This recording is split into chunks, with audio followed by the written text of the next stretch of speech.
Okay, so we did just find the vault. And so we're now moving on to the next encounter. Encounter 4, the secure vault. During this encounter, the PCs must access the Starlight Wanderer's secure vault. Unfortunately for the PCs, the vault is in the stern of the ship, right in front of the Corvette's huge block of engines. In other words, it's the part of the ship that got beat up when the Starlight Wanderer crashed. To access the vault, the PCs must work their way carefully through a hazardous environment, then defeat the security countermeasures placed on the vault by the original Alliance crew. Read the following aloud as the PCs finish their search. For the past few hours, you and the nomads, wow, I'm losing it. You and the nomads uh,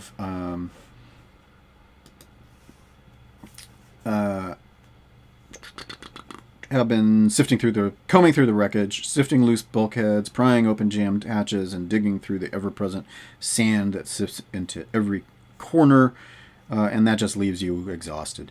You've just finished digging out the dorsal turbo turret and are having a much-needed drink of water when one of the nomad children runs up. Come quickly, Misha says she found something. You scramble to your feet, aching muscles forgotten, and run towards the stern of the Corvette. Yeah, okay, so, that slightly rewrites it, but we're actually, Tyrus was kind of the one who organized the teams and found it, while the others were doing other stuff. Once the PCs arrive in the stern, they find Misha and a group of 5 nomads clustered around a square opening in the wall of one of the rearmost corridors. Misha and her salvage team were searching the stern corridors near the engine spaces when one of the nomads found a loose wall panel. When he investigated further, he found that the wall panel was actually a concealed hatch. Misha explains this to the PCs. Once they decide to take a look for themselves, read aloud or paraphrase, the following. Once the hidden passage or hidden hatch led to a companionway that skirted the main reactor. That was before the crash fractured some of the pressurized fuel cells. The blast turned the reactor space into a nightmare of twisted metal. The companionway now hangs precariously on a few remaining fasteners, dangling over a 10-meter deep pit full of razor-sharp shards and spikes. You shine your lights along the companionway, and at the far end, you see a heavy black box about the size of a cargo crate. It's secured to the ceiling, suspended above the pit as well. The quickest way to get to the vault is by the companionway. Whether or not it's the best way is another question.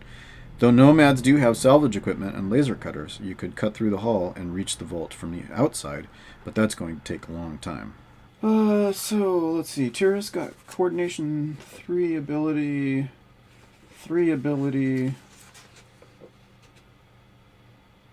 Marley is 4.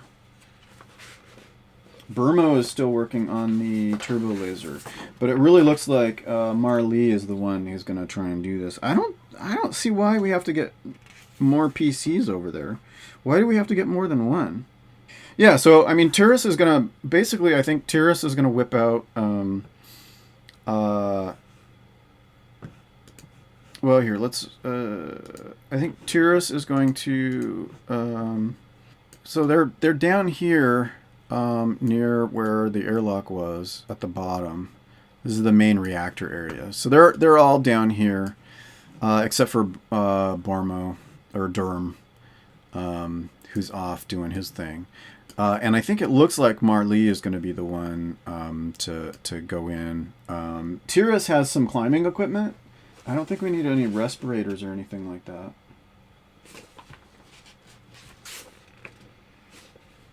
Wait, where did... There's Tyrus. Yeah, climbing gear. So I think that Tyrus is going to give climbing gear to Marley, and Marley is going to go ahead and use her coordination to get in there. I think that what that's going to do is that's going to actually help out. We're going to build a dice pool based on that, and it's going to be... it was going to be a challenge and difficulty. The challenge is going to get downgraded because of the climbing gear, and then we're going to build on Marley's coordination, which is going to be 4 ability. So it's going to be relatively good, I think. Let's go ahead and let's get her going.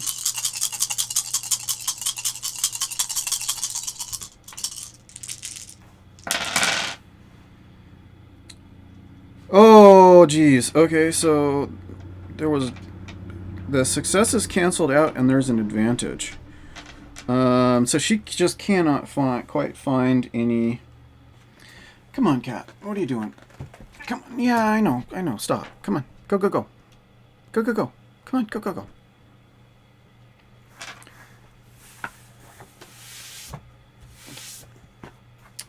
Okay, so it doesn't really. I don't know. There's an advantage, but all of the successes canceled out. So I think what's going to happen next is she got like halfway, and kind of got stuck. But she's going to get an advantage on her next roll. Maybe she slipped a little bit as she was doing it. So we're going to give her the one challenge, and we're going to give her a boost die because of the advantage from the previous one. Because she managed to like wrap a rope around something in order to secure herself halfway. And then started having difficulty. And so she's just giving her arms some rest, I think, like, you know. So let's go ahead and roll this next check. One success and 2 advantages. So I think, you know, I think she manages to do pretty good to get across there. And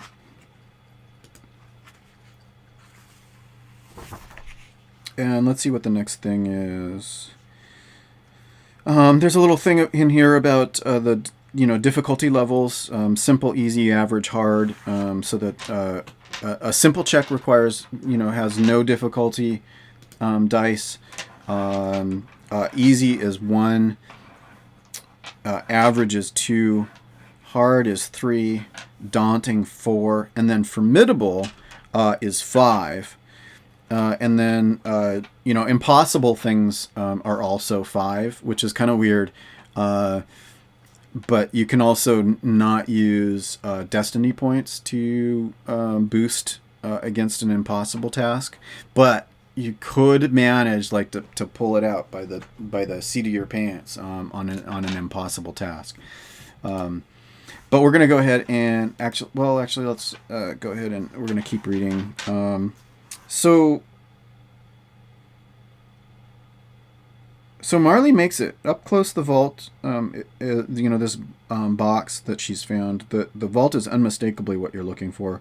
Heavy durasteel plates protect the exterior, and it seems to have weathered the crash without harm. A small red light blinks above the keypad on the door.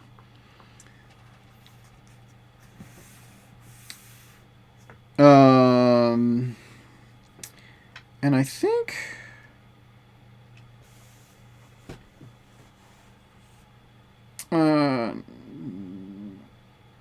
knowledge,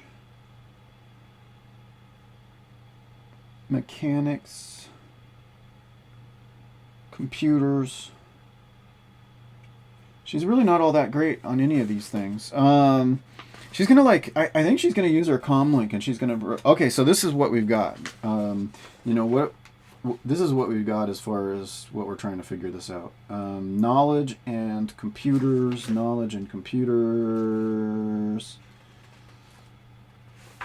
So I think Durm is going to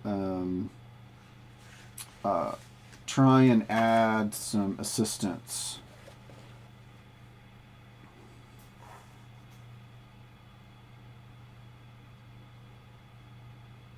Knowledge and computers. I think he's going to use his knowledge, but we're going to go ahead and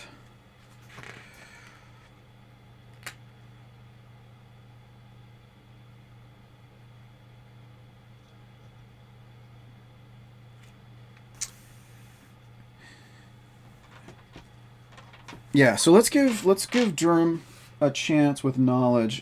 He's going to roll 2 against a hard, so 3 difficulty dice, and then he's going to roll 2 proficiency and 2 ability dice because he's got 2 ranks in knowledge. So he's going to try and remember, any sort of codes that gonna think about, like, what would the Alliance have used to secure this, or if he's got any knowledge about the device. So 3 successes and 3 advantages. That was pretty good. All the difficulty dice came up blank. That's pretty awesome. No triumph though, but some advantages.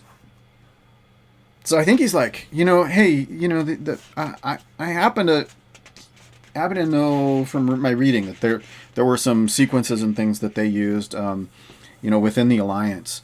There were a few sequences that they shared so that, if something like this happened, that another team would be able to open it without knowing, like a private code or something like that.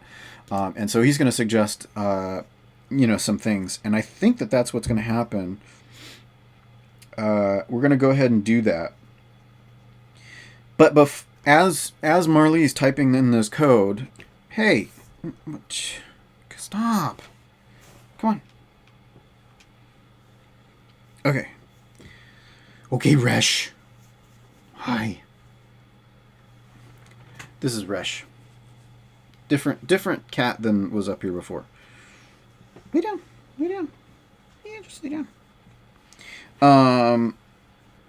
Okay, so we're gonna have to do. She's gonna do a vigilance check really quick, just which is gonna be an easy check. So there's one. So there's one difficulty die, and she's got a vigilance. Vigilance rank. Hey! Stop that.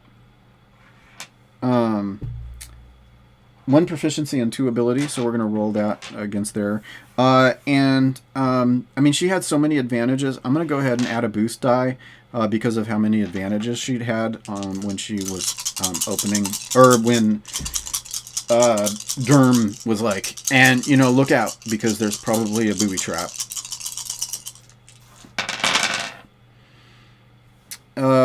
So that was 1 threat, 3 advantages and 1 threat. So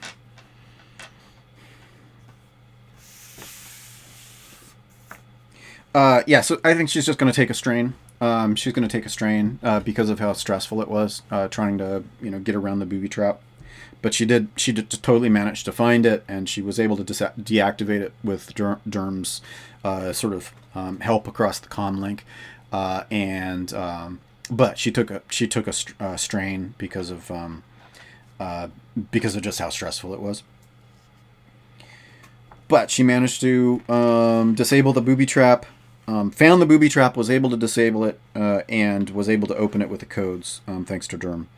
When the PCs open the secure vault, and read aloud or paraphrase the following. As the door to the vault swings open, you crowd around, or Marley looks in expecting jewels or valuables, but instead it's basically empty except for a stack of data pads. You pick up the first data pad, you flip it on, and find it's full of maps and galactic coordinates. The entry is tagged as having been stolen from the databanks of the Imperial Star Destroyer Eradicator during the Battle of Jakku 30 years ago.